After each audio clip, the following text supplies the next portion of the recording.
নমস্কার বন্ধুরা, কেমন আছেন সবাই? পিয়ালি প্রেগন্যান্স ওয়ার্ল্ডের দ্বিতীয় দিনের দামান ট্যুরের আপনাদের সবাইকে স্বাগত জানাই। আজকেই কিন্তু দামানের আমাদের দ্বিতীয় এবং শেষ দিন। সেদিন কিন্তু আমরা সকাল সকালই ঘুম থেকে উঠে পড়েছিলাম এবং তাড়াতাড়ি রেডিও হয়ে গিয়েছিলাম।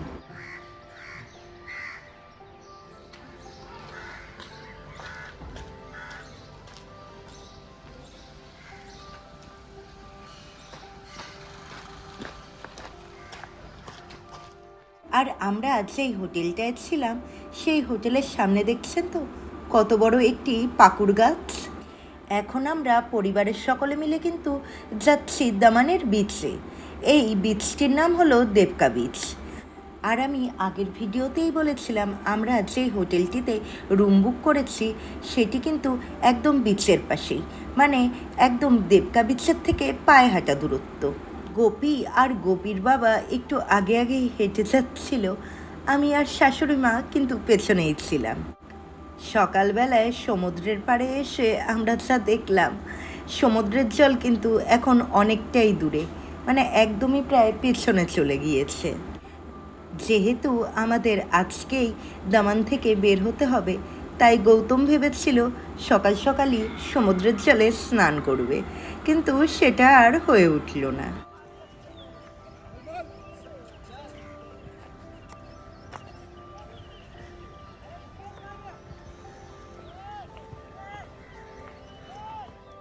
দেখছেন তো সমুদ্রের পাড়ের এই বালিমাটি দেখেই কিন্তু বোঝা যাচ্ছে যে সমুদ্রের জল রাত্রিবেলা অবধিও প্রায় কাছাকাছিই ছিল। আর যতদূর সম্ভব মনে হয় সকাল সকালই সমুদ্রের জল পেছনের দিকে চলে যায়, আবার ওই দুপুর প্রায় 12টার দিক থেকেই ধীরে ধীরে জল সামনের দিকে আসা শুরু হয়ে থাকে। আর গৌতমকে দেখছেন তো ওদিকে ফটো তুলতে ব্যস্ত ছিল। এরপর আমরাও কিছুটা ফটো এবং সেলফি তুলে নিয়ে এবার চললাম আমাদের বিচের সামনের জায়গাটি, মানে বিচের সামনে যে রাস্তাটি রয়েছে সেখানে। বিচের ধারে যে রাস্তাটি রয়েছে সেটিও কিন্তু খুব সুন্দর করে রেনোভেশন করেছে। আর দেখছেন তো কি সুন্দর সবুজ রঙের ঘাসও রয়েছে। এখানে কিন্তু অনেক ফ্যামিলি বসে সকালে সকাল ব্রেকফাস্ট করে থাকে। তখন কিন্তু সকাল প্রায় ওই 8টার মতন বাজছিল, কিন্তু প্রচণ্ড গরম এবং রোদও ছিল। ডাবের জল খাবা না চা খাবা? এরপর আমরা চলে গেছিলাম রাস্তার পাড়ে ফুটপাতে যে ফুড স্টলগুলি রয়েছে, ওই ছোট ছোট দোকানগুলি, সেখানে আমরা সবাই ডাবের জল খেয়েছিলাম। ভীষণ গরমে আমাদের ভীষণই ক্লান্তি লাগছিল।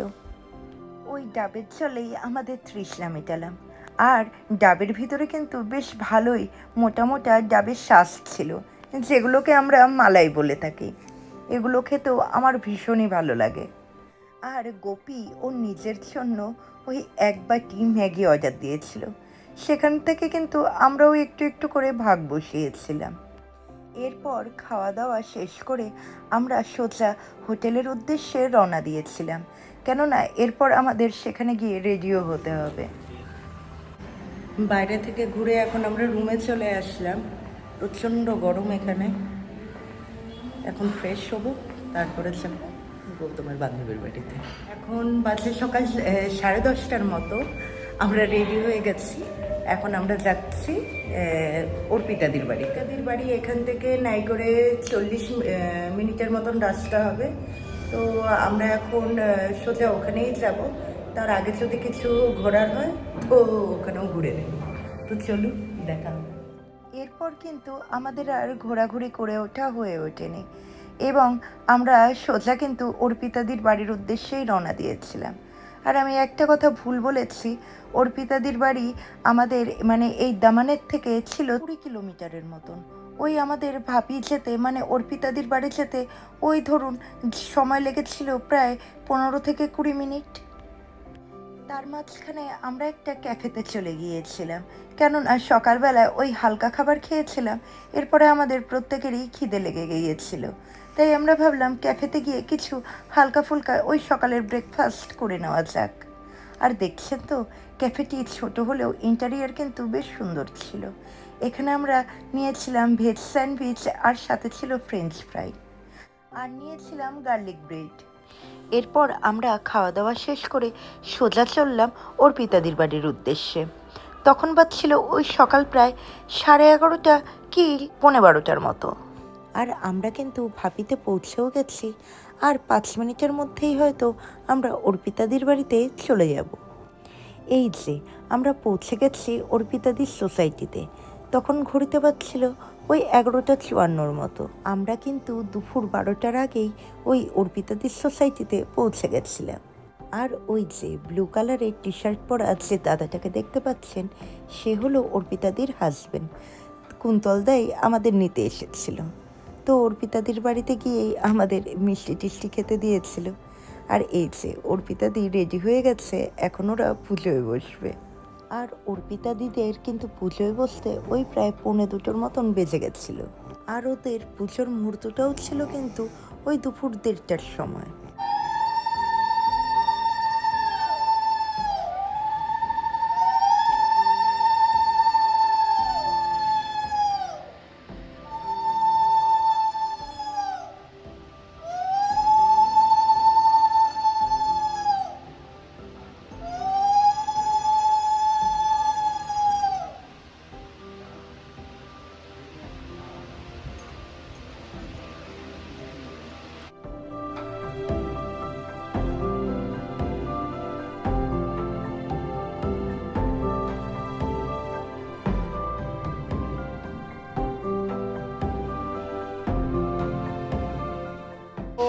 महाकाय सूर्यकोटि समाप्रभा निर्विघ्नं कुर्वदेव सर्वकार्येषु सर्वदा।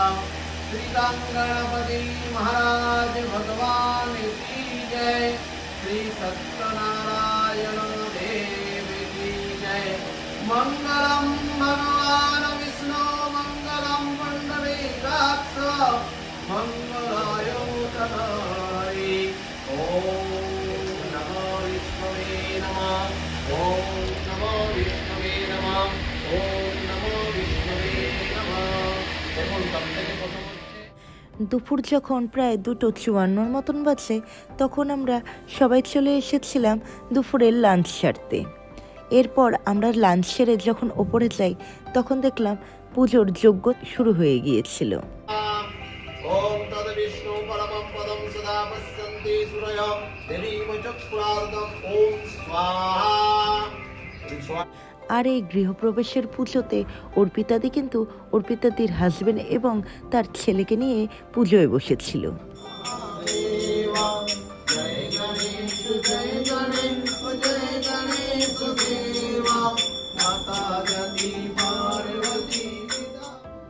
অর্পিতাদির বাড়ির পুজো শেষ হতে হতে ওই প্রায় বিকেল 5:45 মতন বেজে গেছিল।